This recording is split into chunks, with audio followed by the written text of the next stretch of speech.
Hi everyone, my name is Nix Mirakuma and I am the owner of Mirakuma Healing. Today we are going to be talking about more on chakras and meridians, alright?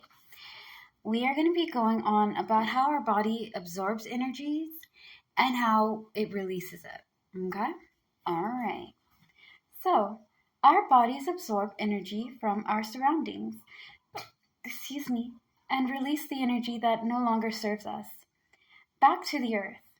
This type of used energy does not hurt Mother Earth, as it is a part of her natural cycle, in similar way to carbon dioxide. I pray I read this right, guys. Okay, I am not good with science. I'm smart, and at the same time, I ain't that smart. I'm kind of like in the between.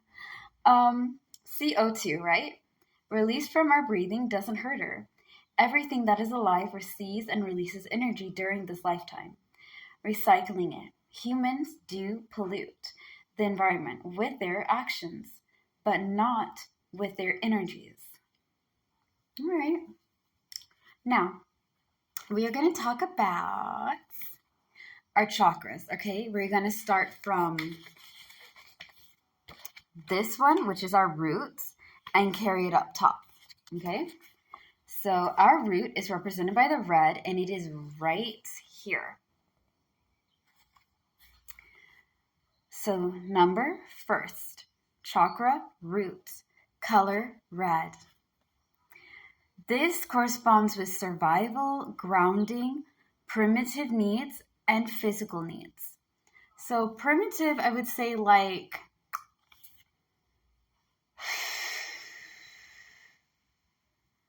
I want to say primal, okay? We are all people and we deem ourselves civilized, but this is like our core, like our instincts at its core, our core needs, okay? Yes, we would like to have certain comforts, but what do you really need? What do you need as a person? What is your primal urge? I'm sure that I butchered that last part, but that's how I would put it. Okay, and physical needs, what you need physically for your body, right? What do you need inwardly and what do you need physically? All right, number second, sacral. This is represented with orange. So this is this one. Okay, our sacral is our orange. This ties into emotional balance, sexuality, joy, and pleasure. The third one is solar plex. Okay? Our solar plex is represented by yellow.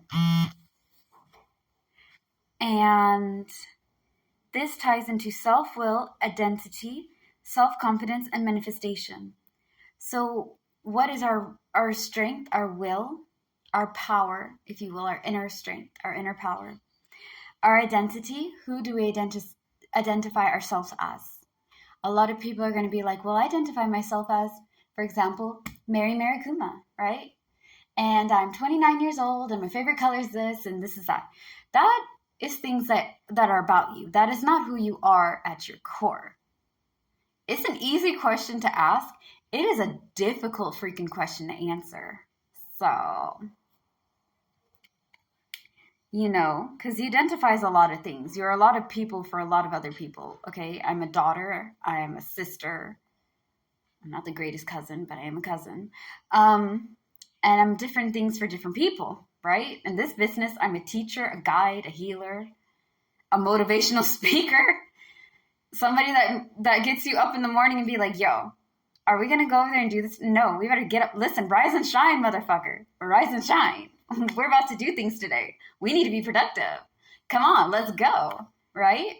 Different people see you in different ways. You have to understand how you see yourself. That's why it's difficult. Self-confidence and manifestations. I cannot wait to talk about manifestations with you guys. That's going to be so much fun. Okay, the fourth one is our heart, which is represented in green. Okay, and this ties into love, compassion, hope, forgiveness, and healing. Love does tie into compassion, but compassion goes both ways, okay? You need to be compassionate to yourself, and you need to be compassionate to others. If you're only compassionate to other people and you're not compassionate to yourself, you're not getting all the way. You have to love yourself. You have to be loving and kind and nurturing and soft to you before other people, because you're going to try to find other people that can be soft to you the way that you are to them, and that's not going to work. Trust me, I've done it many times. You will get burned. Even when you find somebody that loves you the right way, you can't accept their love because you don't think it's genuine. Start within. Forgiveness. I don't preach about forgiveness. I preach forgiveness to forgive ourselves, but when it comes to other people, some people don't deserve your forgiveness. I'm sorry, I'm not one of those healers that are like, turn the other cheek. Forgiveness is not for them, it's for you. You gotta be free. Listen here, some of you motherfuckers do not deserve my forgiveness. I'm sorry, y'all don't, okay? Some of y'all do not deserve it. Y'all should be grateful that I haven't gone over there and started popping things off. You know what I mean? Like, I could be the evilest person you ever met, but I choose to be kind. Don't push your luck. I don't forgive you. I don't want nothing to do with you. So go this way and stay in your lane, because ain't nobody got time for that. I'm gonna be mean about it. Some people do deserve forgiveness. They're making a change. They're actually putting effort. They have mended their ways. And you can be like, okay, I'm not as angry at you like I was before. But other people do not deserve forgiveness. I'm not that kind of healer. Now, you should forgive yourself always, but you can't always forgive other people. And healing, that's a journey on its own. All right. Our fifth is the throat chakra. This is represented by blue. They call this blue, but I call it turquoise. Anyways, this is our throat chakra. Like its name is represented right here. Our ability to speak our peace. And I sometimes destroy the peace. Okay? Use your words wisely. Communication, self-expression, truth, and inner voice is what the throat chakra represents. Okay? So use that power wisely, guys. Y'all be thinking that chakras are not that big of a deal, but you'd be surprised when you start harnessing and channeling those types of powers and energy, how far you really can go. Just because something seems small does not mean that it's not big. All right? Okay. Our sixth chakra is the third eye. Now, it looks like it's right here. Okay? But your third eye is right here.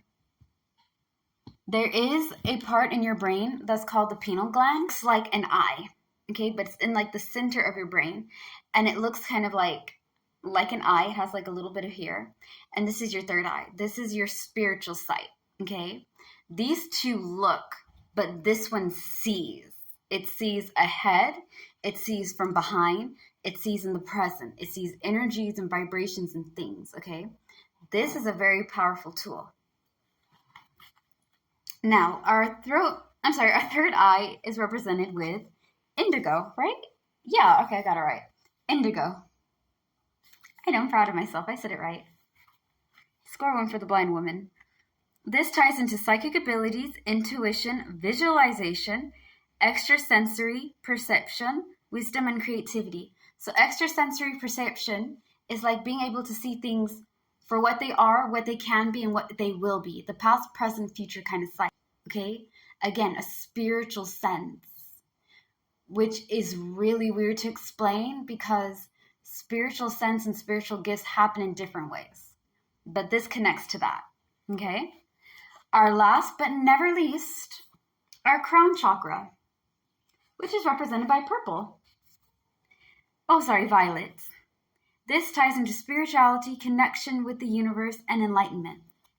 So peace of mind, clarity, and universal energy, as well as spirituality, how you interpret things around us, all right? These are our chakras.